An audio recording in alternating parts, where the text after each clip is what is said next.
Assalamualaikum warahmatullahi wabarakatuh. Perkenalkan, nama saya Dipo Oktavianza dengan NIM 22073036. Di sini saya akan melakukan observasi lapangan yang berlokasi di bengkel Papa Rip Darmon. Baiklah, langsung saja masuk ke dalam video ya. Assalamualaikum warahmatullahi wabarakatuh. Baiklah, ini saya akan menjelaskan mengenai itu sedikit informasi mengenai EPS atau Electric Power Steering. Di mana EPS tersebut itu adalah Electric Power Steering yang dimana itu adalah sistem kemudi yang berfungsi untuk membantu pengendara supaya lebih nyaman dan mudah. Dimana dia akan meringankan putaran kemudi sehingga kendaraan jadi lebih enak untuk dikendarai dan lebih stabil pada saat mengusung dan juga saat kita kemudikan. Dimana itu EPS ini menggunakan motor listrik untuk menggerakkan reknya. Baiklah, saya akan memberikan contoh komponen yang ada pada EPS ini.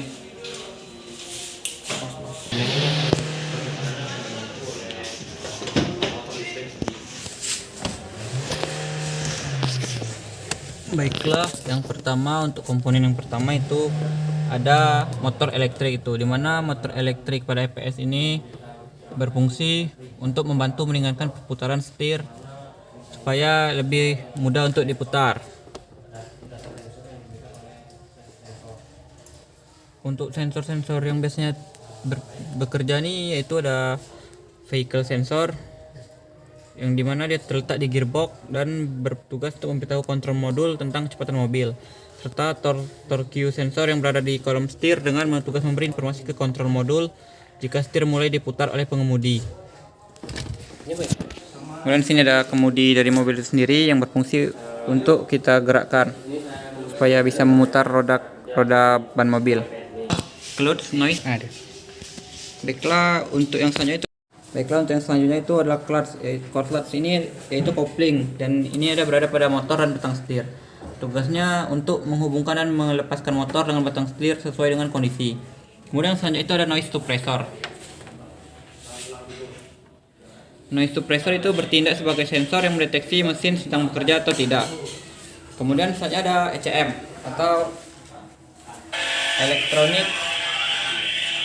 Control Module sebagai komputer untuk mengatur kerja EPS.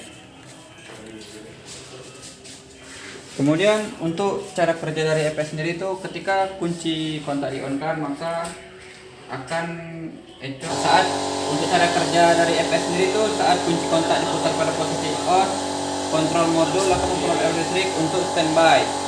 Bersama dengan itu indikator EPS pada dashboard akan menyala. Kemudian untuk saat mesin hidup itu noise suppressor akan segera menginformasikan pada kontrol modul untuk mengaktifkan motor listrik dan clutch pun akan menghubungkan motor dengan batang setir. Kemudian salah satu sensor yang terletak pada steering rack yang bertugas untuk memberi informasi pada kontrol modul ketika start mulai diputar yaitu dinamakan dengan torque sensor. Alat ini memberikan informasi kepada kontrol modul sejauh mana setir diputar dan seberapa cepat setir itu diputarnya. Dengan informasi tersebut, kontrol modul akan segera memerintahkan motor listrik untuk berputar atau bekerja. Dengan begitu, maka kemudi akan menjadi lebih ringan. Dan vehicle sensor itu akan mendeteksi kecepatan mobil. Jika sudah berada di atas 80 km per jam, maka motor listrik dari EPS akan diberhentikan supaya tidak terlalu ringan saat dikendarakan. Jadi sistem ini sangat berguna pada kendaraan. Mobil ini menggunakan power steering yang terletak pada bawah setirnya. Motor listriknya berada di bawah steering atau biasa disebut dengan jenis yang terletak pada power steering yang electric column steering. Itu saja penjelasan dari EPS yang saya berikan. Kemudian saya mohon maaf. Wassalamualaikum warahmatullahi wabarakatuh. Assalamualaikum warahmatullahi wabarakatuh. Baiklah, di sini saya akan memberikan sedikit informasi mengenai itu power window atau sistem power window itu. Dimana sistem power window ini merupakan teknologi pada mobil yang tidak ada kaitannya dengan mesin mobil sendiri. Karena ini merupakan rangkaian dari mekatronika, yaitu gabungan dari mekanis dan elektronika. Kedua jenis ini, teknologi ini bisa menghasilkan energi yang dapat menggerakkan kaca jendela mobil dengan cukup satu tombol saja. Fitur ini sebenarnya tidak ada kaitannya dengan mesin kendaraan loh. Tetapi hadirnya fitur ini bisa memberikan kenyamanan serta keamanan bagi pengendara itu sendiri. Kemudian adapun untuk komponen-komponen dari Power Window sendiri itu yang pertama itu aki. Dimana aki ini sebagai salah satu komponen yang penting itu. Karena ini sebagai supply energi listrik atau energi untuk menggerakkan Power Window. Kemudian sekring. Yang kedua itu sekring. Sekring ini merupakan komponen yang berfungsi untuk membatasi arus listrik yang terlalu besar pada rangkaian teknologi Power Window.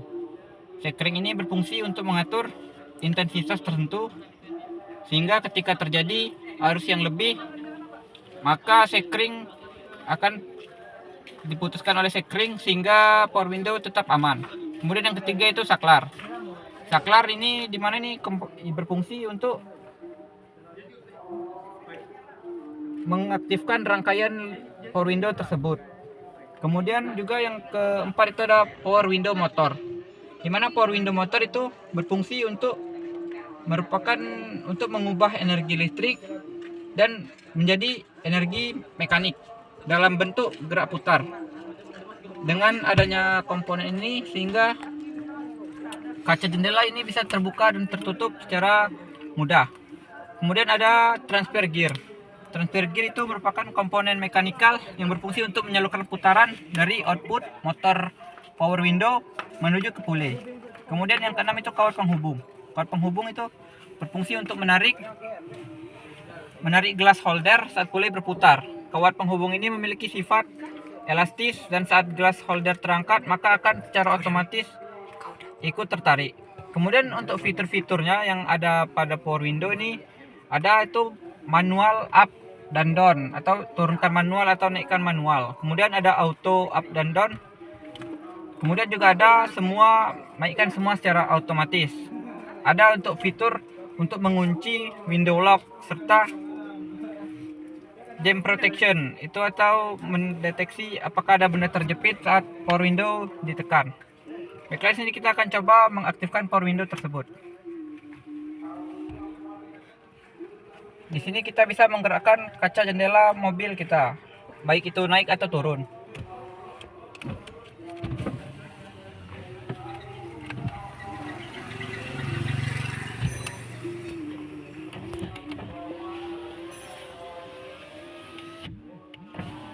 Baiklah, dapat dilihat di sini Power Window-nya masih berfungsi dengan normal.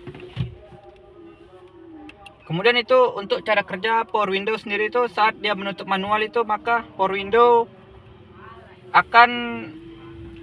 saklar akan di posisi pengemudi itu kita tarik ke atas sehingga dia akan menutup dengan sendirinya karena arus dari aki akan mengalir ke kumparan relay utama pada Power Window. Relay selanjutnya akan menyalakan integrate circuit pada saklar utama dan menghidupkan transistor untuk mengalirkan arus ke motor Power Window sehingga kaca jendela naik ke atas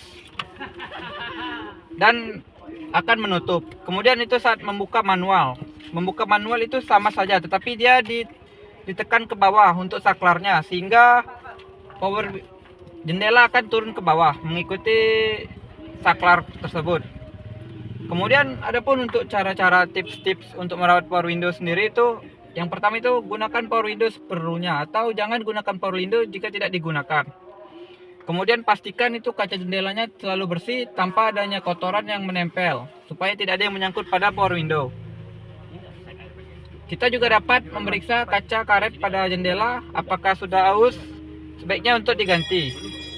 Kemudian jangan biarkan Power Window tidak berfungsi terlalu lama atau tidak pernah digunakan karena itu akan membuat sistem Power Window akan menjadi rusak. Kemudian jangan lupa untuk diservis rutin kendaraan kalian supaya komponen Power Window tetap stabil dan tidak rusak sedikit pun.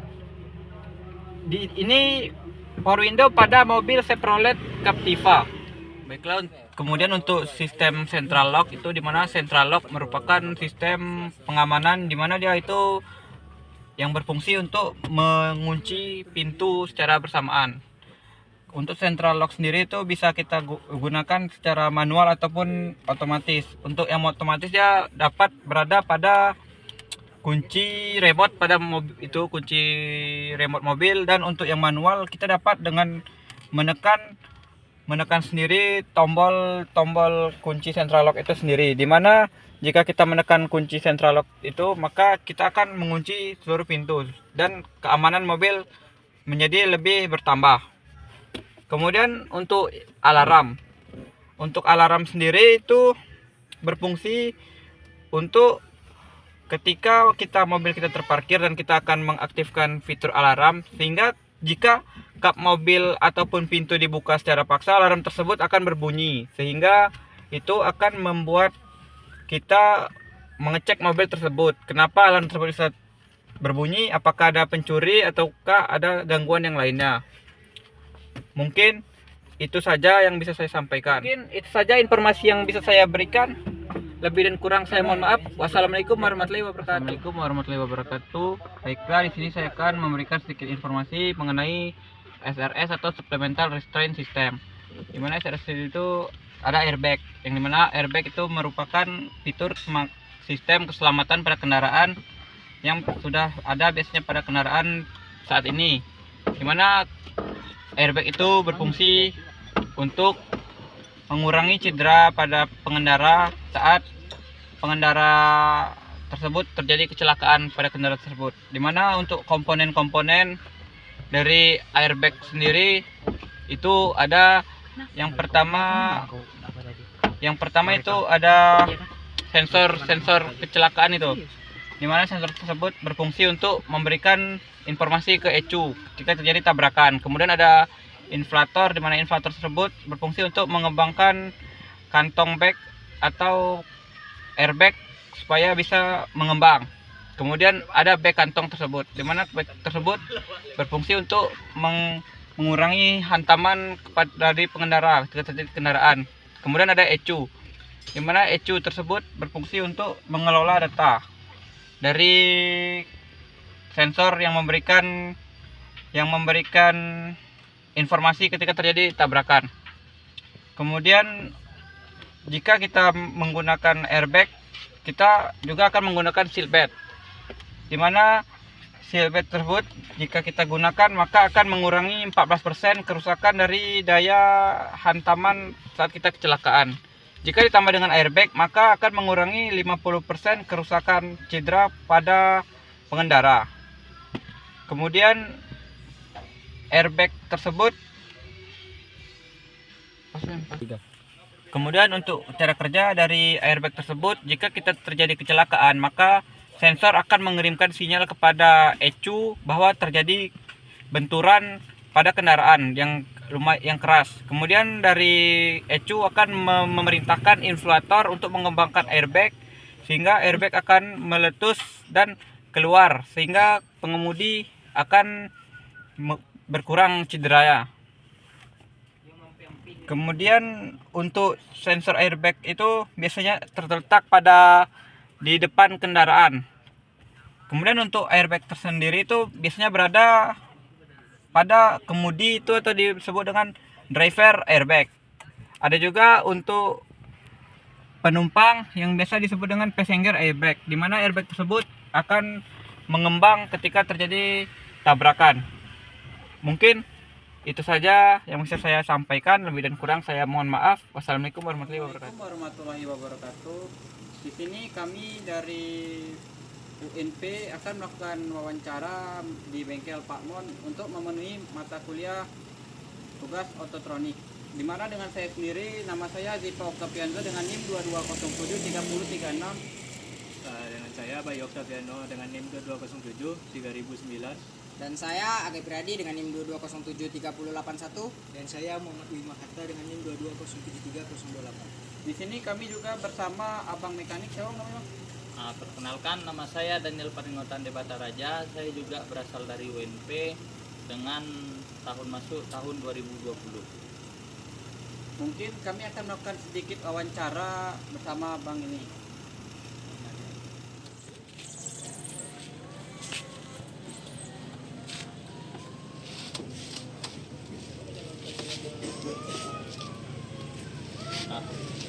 Ya bang, jadi untuk permasalahan yang sering terjadi bang pada power window yang sering abang tangani di bengkel ini apa bang? Nah, jadi power window tuh permasalahannya salah satunya adalah kacanya ini nggak mau naik gitu. Biasanya kan power window tuh kan kalau diaktifkan kan naik gitu, naik turun. Nah, nih jadi pada biasanya terjadi pada kendaraan-kendaraan yang sudah memiliki power window. Nah, jadi permasalahannya salah satunya adalah seal yang bagian kaca ini sudah getas atau sudah tidak bagus lagi, tidak berfungsi untuk menahan airnya, sehingga pada saat hujan air mengalir dari dalam nih, dari sini masuk hingga ke dalam dashboard yang sebelah kanan nih. Nah, setelah masuk ke dalam ini mengenai yaitu motor dari wiper tersebut yang di dalam. Nah, jadi akibatnya apa? Motor di dalam ini mengalami yaitu mengalami karat, sehingga kaca ini macet. Kadang dia mau melambat, kadang dia mau mengencang gitu. Nah, itu di bagian motornya yang mengalami kerusakan, pada umumnya seperti itu. Nah, bisa juga dari saklarnya sudah tidak bagus lagi. Penyebabnya apa?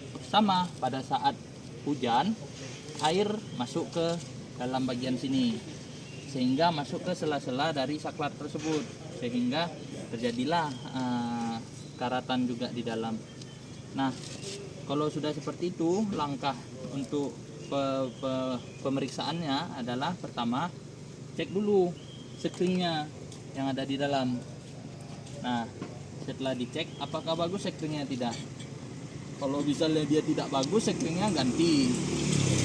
Kemudian cek dari saklar yang di bagian supir nih, dicek satu-satu dengan cara dibuka nih, kemudian dicek saklarnya, dicek satu-satu seperti itu. Kemudian dicek ada enggak api masuknya ke dalam saklar nih.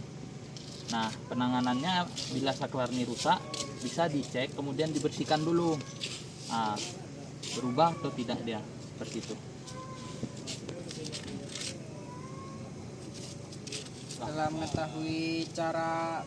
Setelah tahu mengetahui penyebabnya, bagaimana cara perawatannya bang agar ininya tuh berjalan bisa dipakai jangka lama gitu bang? Nah, jadi perawatan dari sistem power window ini adalah cek nih seal yang di atas nih, karet-karetnya apakah dia sudah getas, jangan sampai ada kebocoran yang mengakibatkan air dari sini masuk ke dalam ini. Jadi sehingga tidak merusaki dari komponen motornya, atau merusaki dari soketnya, atau merusaki dari saklar-saklar power window-nya, seperti itu. Ya, bang. Terima kasih bang atas informasinya bang. Ya, Kami sangat terbantu bang. oke. Selanjutnya setelah kita telah membahas apa itu sistem power window, di sini akan membahas tentang electric power steering yang tetap bersama abang nih, Bang Daniel. Nah, oke. Nah, jadi biasanya dari sistem EPS atau electric power steering. Nah, apa bedanya EPS dengan hydraulic power steering? Itu kalau hidrolik itu masih lebih berat. Menggunakan cairan ya bang? Jangan. Jadinya hydraulic power steering dia masih menggunakan pompa untuk membantu meringankan dari sistem kemudi. Sedangkan EPS electric power steering, nah jadi dia sudah menggunakan motor di bagian dari sistem kemudinya lah. Oke. Jadi seperti kita lihat di speedometer, nah ada nih lambang nih, tahu kan lambangnya kan, yang bagaimana kalau lambang ini hidup berarti ada masalah pada sistem EPS nya atau electric power steering. Dimana kalau dia hidup bisa di motor, bisa di relay, bisa di sekring seperti itu. Nah, kalau dia hidup otomatis setir akan berat karena dia tidak dibantu oleh motor. Nah, kemudian apabila hidup seperti ini bisa dicek dulu relaynya, sekringnya. Nah, penyebabnya salah satunya juga dari motornya. Kenapa motornya bisa rusak? Yang seperti abang jelaskan tadi, motor tuh memiliki seal atau memiliki dari ada lem yang anti air gitu. Jadi berhubung dengan berjalannya waktu sesuai pemakaian, nah kendaraan ini bisa diakibatkan oleh masuknya air ke dalam motor dari EPS tersebut. Nah, kalau dia misalnya nih kan, apalagi di daerah seperti di Kota Padang nih kan rawan banjir.